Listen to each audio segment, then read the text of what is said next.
Hello, my name's Tim. I'm a firefighter living and working in Minnesota. In December 2018, I was diagnosed with anorectal mucosal melanoma, aka ARMM. Like all cancer, ARMM's an ambush predator. Does most of its damage while hiding behind camouflage that hides it from our body's immune system. Today I want to take a few minutes to provide a better understanding of what my diagnosis means.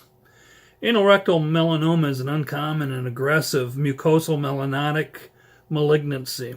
Due to its rarity, the preoperative diagnosis remains difficult. ARMM's both difficult to diagnose and traditionally difficult to treat. Treatment options can generally be divided into two categories: surgical treatment and what they refer to as adjuvant or systemic therapy. Like most melanomas, surgical removal has been the primary approach to treatment. It's fairly simple for melanoma found on your back, your arm, or on your face. When they find it early enough, they simply cut it away and get rid of it. Hello, Montreal! Come on, cut it out, hey, come on. That's been true since the days of Dr. Will and his brother Dr. Charlie performing surgery in the early days of the Mayo Clinic. Unfortunately, there is an agreement on the optimal surgical procedure to use for ARMM. APR, also known as abdominoperineal resection, has been the traditional approach. This requires a permanent change to plumbing, but it's often associated with a high morbidity rate and functional compromise. Oh, and if you're a large person, a fat guy like me, that means all your risks are doubled.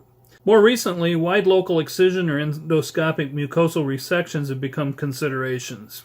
These options are possible, especially after adjuvant or systemic therapy is done first and we get a successful reduction in tumor size. The advantages are minimal morbidity and no compromise of local function. So in other words, it doesn't kill you and you still get to poop. So to recap, APR, wide local excision, or endoscopic mucosal recision. The short answer is that although traditionally APR was considered the best treatment option, recent studies show that completing an APR doesn't provide any statistical advantage to survival when compared to the more conservative surgical procedures of wide area local excision or an endoscopic mucosal resection. So traditionally, surgery was the first choice, followed by radiotherapy and chemotherapy. And I noted in my previous videos that radiation and chemo are not very effective for the treatment of melanoma, and ARMM is a stubborn foe, and traditionally chemotherapy is mostly ineffective as a treatment option. So historically, we do radical surgery, hoping that we get all of the cancer and we remove it in the first shot. Oftentimes that involves not just completely removing your plumbing, but also going in and doing a wide area removal of lymph nodes, just to be on the safe side, with no guarantee that they catch everything. More recently, some of the surgery has been kind of relegated to palliative surgery, in other words, keeping everything open so you can keep things moving through. So as we've moved into the more current times, they've increased the use of what we call targeted therapies. So targeted therapies show some promise in the treatment of ARMM.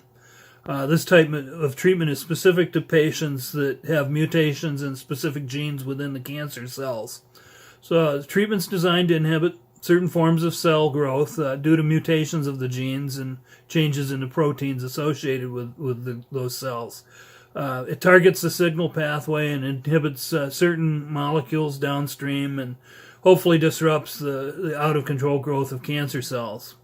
I know this is an oversimplification, but generally speaking, ARMM patients have to have a mutation of the BRAF V600E gene or a KIT gene aberration in order to be responsive to this type of therapy. And even when this type of therapy is initially works, oftentimes the cancer will adapt and start to make it so this therapy isn't effective in the long term. My current treatment plan involves immunotherapy. Immunotherapy stimulates a person's own immune system to recognize and destroy cancer cells more effectively. There's several types of immunotherapy that can be used to treat melanoma. An important part of the immune system is its ability to keep itself from attacking normal cells in the body. To do this, it uses checkpoints, which are proteins on the immune cells that need to be turned on or off to start an immune response. Melanoma cells sometimes use these checkpoints to avoid being attacked by the immune system. In other words, they're using it to camouflage themselves. But the immunotherapy drugs target the checkpoint proteins, helping to restore the immune response against melanoma cells. One of the other things in the realm of immunotherapy that's really starting to take off is the use of what they call oncolytic virus therapy. So with oncolytic virus therapy, they take certain kinds of viruses. In the case of melanoma, they use a weakened form of herpes virus. It's modified in the laboratory, so it'll actually seek out cancer cells and it won't attack normal cells. Oncolytic virus therapy is another form of immunotherapy. So viruses, of course, we know are germs that can infect and kill cells. Some viruses can be altered in the lab so that they infect and kill mainly cancer cells. These are what we call the oncolytic viruses. Along with killing the cells directly, the viruses also alert the immune system to attack cancer cells. In fact, the first oncolytic virus treatment, it has been approved by the FDA for treatment of malignant melanoma. So, talimogene laroparivec, it's easier to just call it TVEC, which is its trade name, is an oncolytic virus that can be used to treat melanoma that can't be removed by surgery. So the virus is injected directly into the tumor, and typically once every 2 weeks. And treatments can sometimes shrink the tumors, but it hasn't been known to necessarily work systemically. But as they continue doing study on this, they're finding that they can do the injection locally into a tumor and actually have the body immune system rev up to start attacking the cancer. So it's a pretty exciting time that we live in. So, again, I've said that we live in amazing times. Speed of discovery and advancements, treatments are happening at a blinding pace. The Mayo oncologist that we first visited said, don't look on the internet. Nothing's current on the internet. And yet, I didn't know about the oncolytic virus therapies until I saw something from the National Cancer Institute that was just published on the 27th of December of last year. So, again, the treatment for melanoma is historically we go in, we cut it out, we remove it. Hopefully we get every bit of it. That's what the Mayo brothers are famous for, being able to surgically treat patients, and especially cancer patients. So I'm scheduled to have my third round of immunotherapy this week. Doing pretty good after the first 2 rounds.